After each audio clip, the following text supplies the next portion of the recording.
Assalamualaikum warahmatullahi wabarakatuh. Perkenalkan, nama saya Muhammad Zulfan Eko Ardianto dengan NIM 211030097. Di video kali ini saya akan menjelaskan tentang adat budaya Jawa yang bernama kuda lumping, dan tujuan video ini untuk memenuhi tugas UAS ISBL. Untuk selanjutnya silahkan disimak baik-baik videonya. Jaranan atau kuda lumping adalah kesenian rakyat atau tarian penunggang kuda dengan kuda mainan yang terbuat dari bilahan anyaman bambu yang dirangkai sedemikian rupa lantas dijepit di antara dua kaki penarinya. Kuda-kudahan tersebut ditambahkan aksesori serta perwarnaan sehingga bentuknya menyerupai kuda sungguhan. Iringan musiknya sederhana, didominasi kenang dan trompet.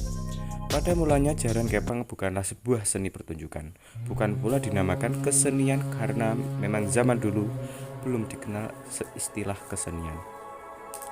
Jaran kepang adalah bagian dari ritual menolak bala, mengatasi berbagai musibah, meminta kesuburan pada lahan pertanian, mengharapkan keberhasilan panen, dan juga supaya masyarakat aman dan tentram.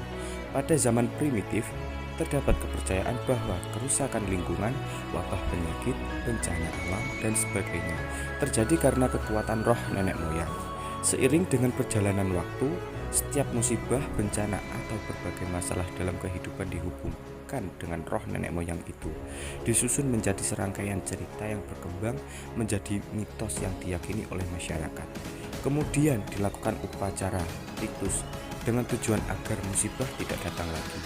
Kejadian yang berlangsung berulang kali, kemudian berkembang menjadi berbagai simbol yang digunakan untuk kegiatan ritual. Sejauh ini memang belum ditemukan data tertulis atau prasasti yang membahas soal jaran kepang. Yang ada baru relief candi seperti di Candi Jawi, Pasuruan yang memperlihatkan seorang perempuan bertapa dan pasukan berkuda yang diduga merupakan Dewi Cili Suci. Jika yang disampaikan dalam cerita lisan selama ini benar, kemungkinan jaran kepang sebagai tari kerakyatan kuno embrionya sudah ada pada abad ke-12 dan mulai kentai pada abad ke-13 dan ke-14. Pada masa kolonial telah ada catatan soal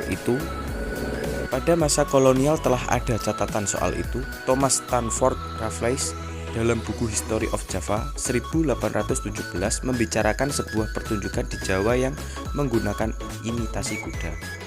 Cerita lisan tersebut adalah anggapan umum bahwa seni jaranan merupakan visualisasi kisah-kisah Dewi Sanggolangit ketika diperintahkan menikah oleh ayahnya, Prabu Erlangga. Sanggolangit hanya bersedia menikah kalau calon suaminya mampu menciptakan kesenian yang belum pernah ada di tanah Jawa. Ternyata yang memenangkannya adalah Prabu Plana Sewandono untuk mengenang sayembara yang diadakan oleh Dewi Sanggolangit dan pernikahannya dengan Kiana Sewandono atau Pujangga Anom. Inilah masyarakat Kediri membuat kesenian jaranan yang disebut jaranan Kadiren.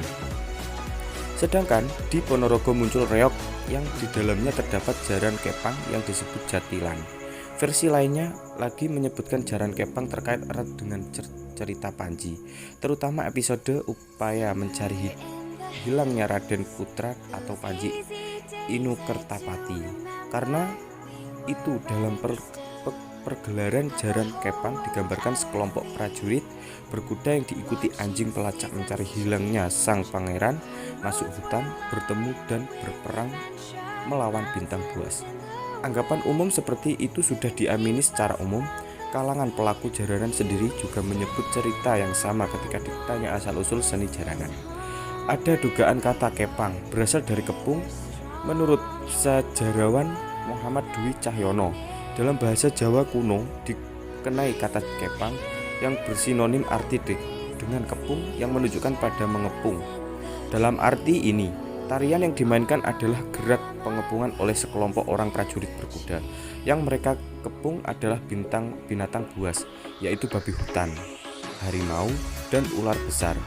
Arti istilah ini mengingatkan kepada tradisi rampokan, misalnya pada rampokan macan, yaitu pengepungan seekor macan harimau oleh sekelompok prajurit. Versi lainnya, jaran kepang berasal dari latihan perang pasukan Diponegoro yang disamarkan. Juga ada interpretasi yang mengaitkan dengan fakta sejarah zaman kolonial, di mana pada zaman penjajahan Belanda dulu rakyat kebanyakan memang hanya boleh memiliki atau memelihara kuda. Rakyat tidak boleh menunggang kuda karena hanya raja dan kaum bangsawan yang berhak. Kalau rakyat menunggang kuda itu saru, karena lebih aji terhormat kudanya dibanding penunggangnya. Hal ini yang kemudian menjadikan seni jaranan diinterpretasikan sebagai bentuk perlawanan karena rakyat kecil dilarang menunggang kuda sungguhan.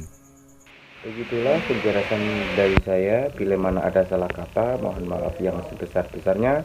Wabillahi taufiq wal hidayah, waridha wal inayah. Wassalamualaikum warahmatullahi wabarakatuh.